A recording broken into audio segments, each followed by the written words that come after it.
Okay, I think I'm going to just keep this pretty quick. Today, I am feeling pretty frustrated, and there's a bunch of reasons for that frustration. And I thought I'd just tell you about all of them. Some of them I'm going to be pretty vague about or just skip over a little bit.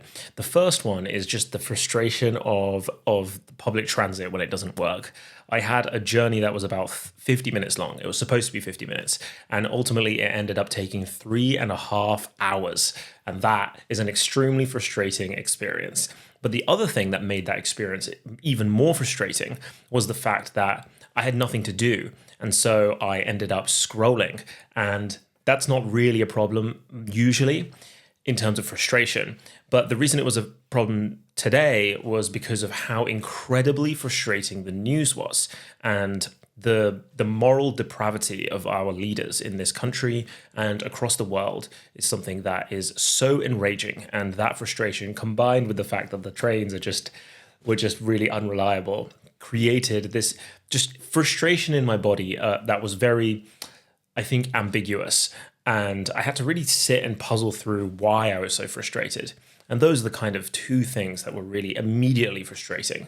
But there is a third thing that I think is more interesting for the purposes of this channel, which is today, again, on the train when I was scrolling, I noticed there were a few videos that I had been saving or just noticed in my subscription box or in my recommendations, which were about topics that I'm supposed to have covered already. I'm working on some videos that have topics that I think are extremely pertinent to this moment in culture.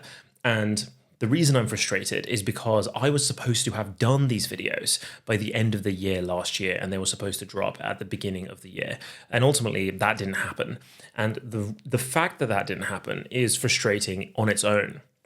But the other reason why it's so frustrating is because I think that I have fairly good instincts when it comes to trying to understand where the culture is moving or where people are thinking and what ideas people are thinking about. I mean, my whole job as a creator is to have my finger on the pulse on what the tastes and interests of people are enough for them to get them to click on videos and watch videos. And so this is something that I have inevitably had to train as a means of survival, because my career sort of rests upon my skill in doing this one thing, which is not necessarily predict what trends are going to happen, but more about anticipating the tastes and interests of audiences. And I had this thesis, which I don't really want to talk about. Maybe I'll talk about it once the videos are out, because there are some things that still haven't been covered. But I had this thesis that I thought that Jan 1st was the time to have these projects come out, because of the way the culture was evolving. I thought that Jan 1st would be this moment that would really open up these conversations that my videos were supposed to be about. And ultimately, my videos weren't ready, and they still aren't ready. And the reason is squarely down to my fault. I mean, I think that I just wasn't focused enough, or didn't have the tools, or didn't have the agency, or whatever it was. But the thing that's frustrating about all of that is I think that I'm failing to execute on the ideas that I have fast enough.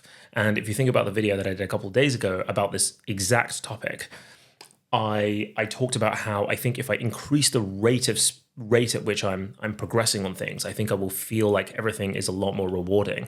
And I think that's why this process on this channel is a lot more rewarding, because I can go from idea to execution to publishing within one day, or even less than a day, and within an hour sometimes.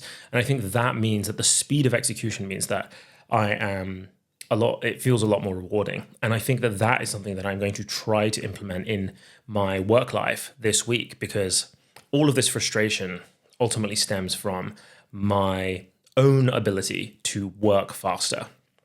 And I still don't want to get into this brute force mentality of just pouring a bunch of hours into something. But I do think that there is a disposition shift that has happened over the last few days as I've let these ideas percolate in my mind, which is that I think that the frustration is that I am not moving. And I think that there needs to be a little bit more of a bias towards action when it comes to my own disposition towards what I'm doing this year.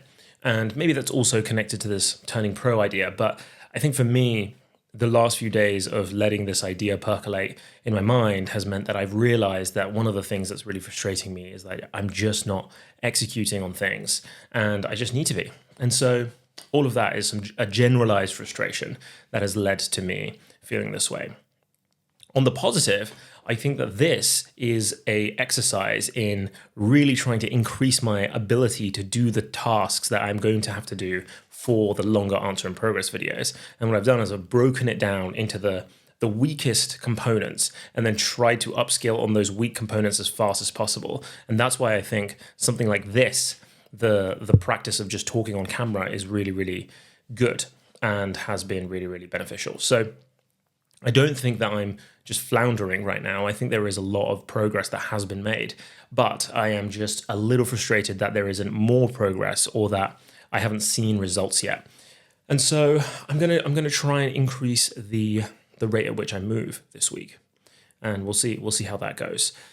And maybe I'll realize that there's a reason that this is the pace that I'm going at, and the frustration is just something I'm going to have to accept. But I hope not. Maybe I discover that moving much faster is the way to go. I don't know. All of that being said, there is another skill that I think I need to start practicing, which I will do on this channel. And I think that's because now I have gotten good enough at talking to a camera coherently that I don't need to practice this as a skill on its own. I think I need to add some more complication to it. And for that, I think it's shot variety. I think I'm basically using one or two shots that I'm pretty happy with that I can run and set up really fast.